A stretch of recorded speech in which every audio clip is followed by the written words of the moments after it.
Assalamualaikum warahmatullahi wabarakatuh. Waalaikumsalam. Selamat siang. Pada kesempatan hari ini, saya akan membahas kasus 1. Saya Sri Wahyuningsih sebagai coach dan Deki Petroma sebagai coach, Yuli Vivianti sebagai pengamat. Pada kasus 1, ada seorang siswa yang tidak mau bekerja sama dengan teman-temannya. Dia selalu memiliki alasan seperti tidak cocok dengan teman-temannya atau dengan alasan lain. Dia memilih bekerja sendiri dan mengumpulkan tugasnya sendiri.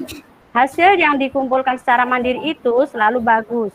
Bagaimana Anda menyikapi hal ini? Baiklah, saya mulai. Selamat pagi, Bu. Selamat pagi, Deki. Bagaimana kabar kamu hari ini? Alhamdulillah, sehat, Bu. Oh, ya, saya mendengar kabar dari teman-teman kamu. Kalau kamu tidak mau mengikuti tugas kelompok bersama mereka, mengapa begitu? Saya memang tidak suka belajar kelompok. Wah, apa yang ingin kamu capai dalam pembelajaran kali ini?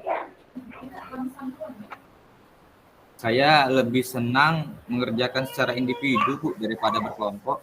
Wah, kamu anak mandiri ya.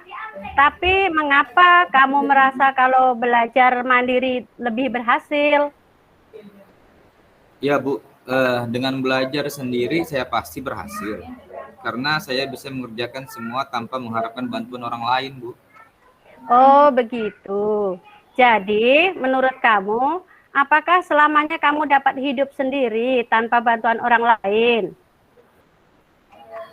Tidak sih, Bu. Ya, saya pasti membutuhkan bantuan orang lain. Nah, itu kamu pintar. Begini ya, kita ini manusia makhluk sosial. Pada dasarnya, kita hidup ini berdampingan dan saling tolong-menolong. Jadi, suatu saat kamu pasti membutuhkan orang lain. Apakah kamu yakin tidak membutuhkan teman-teman untuk berdiskusi kelompok?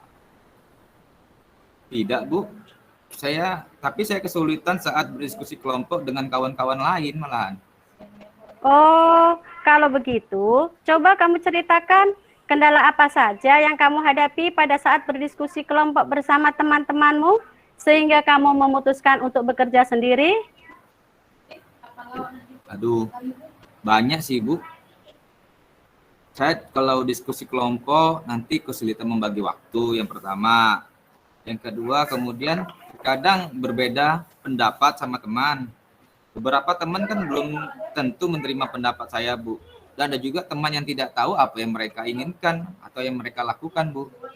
Nah, coba kita bahas satu persatu kendala apa yang kamu hadapi pada saat diskusi kelompok. Sebenarnya, bagaimana sih sistem kalian menentukan waktu diskusi kelompok? Kalau masalah waktu, saya menentukan waktu kapan diskusinya, Bu. Kok begitu? Apakah waktu yang kamu tentukan sudah memperhatikan waktu temanmu? Belum sih, Bu. Saya menentukan waktu, kadang tergantung waktu saya. Kan saya yang menentukan, Bu. Nah, itu yang menjadi permasalahan. Ketika itu yang kamu lakukan, apakah temanmu semua menerima? Dan bagaimana pendapat mereka? Tidak, Bu. Ada beberapa yang nolak. Maka kerja kelompok tuh tidak berjalan dengan baik, Bu. Nah, kalau begitu, bagaimana seharusnya yang kamu lakukan agar semua dapat mengikuti diskusi kelompok di waktu yang tepat dan semua menerima waktu yang kamu tentukan? Ya, saya harus menyesuaikan waktu dengan semua anggota kelompok. Menentukan waktu yang tepat supaya dapat belajar kelompok bersama teman-teman, Bu. Agar itu tercapai, apa yang kamu lakukan? Mungkin saya bisa membuat angket atau nanti saya juga membagikan pada teman-teman untuk menentukan waktu kosong untuk melakukan diskusi, Bu. Nah, itu kamu pintar. Berarti untuk masalah yang pertama tentang menentukan waktu sudah terjadwal, sudah ketemu solusinya. Sekarang kita bahas tentang perbedaan pendapat ya. Kenapa kamu merasa bahwa pendapat kamu tidak diterima oleh anggota kelompokmu? Iya Bu, karena saya percaya bahwa pendapat saya itu pasti benar-benar Bu, dan sudah sesuai dengan tugas kelompok yang diberikan. Wah, kamu punya keyakinan tingkat tinggi. Ibu mau bertanya, apakah kamu sudah mendengar pendapat temanmu? Sudah Bu, tapi menurut saya pendapat saya yang benar, pendapat mereka yang salah. Oh, kamu yakin? Lalu, apakah pendapatmu itu didengar oleh mereka? Kenapa kamu yakin kalau pendapatmu pasti benar? Ya, saya kan melihat buku Bu, tapi mereka tidak setuju. Gimana? Sama kan?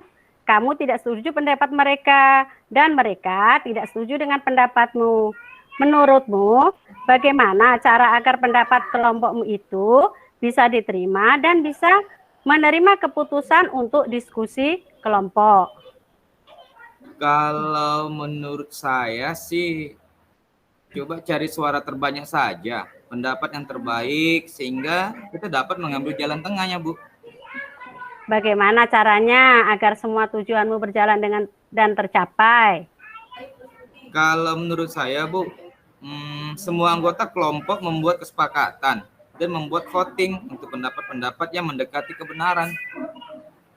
Apakah kamu sudah melakukan kesepakatan diskusi kelompok? Belum sih Bu, tapi kan saya akan mencoba melakukan. Jadi dari pembicaraan yang sudah dilakukan tadi, apa hal yang harus kamu lakukan agar kamu dan teman-temanmu bisa berdiskusi dengan baik?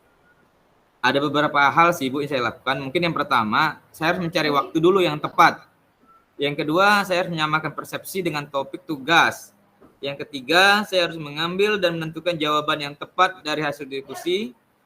Terus yang keempat, saya harus membagi peran antara tugas dari semua anggota kelompok. Dan yang terakhir, saya berdiskusi bersama kelompok dengan santai Bu, tapi serius dalam menyelesaikan tugas kelompok selesai tepat waktu. Mantap, kamu keren. Sekarang sudah paham kan? Sudah menemukan solusinya? Semoga sangat Amin. bermanfaat ya. Ya, amin ya Bu. Semoga saya bisa jadi wali kota Bu. Ya, yang benar. Janji itu harus ditepati ya. Jangan hanya janji-janji saja, tapi harus dilakukan. Ya, tentunya Bu, saya akan melakukan hal-hal yang tadi. Wah, komitmen yang hebat.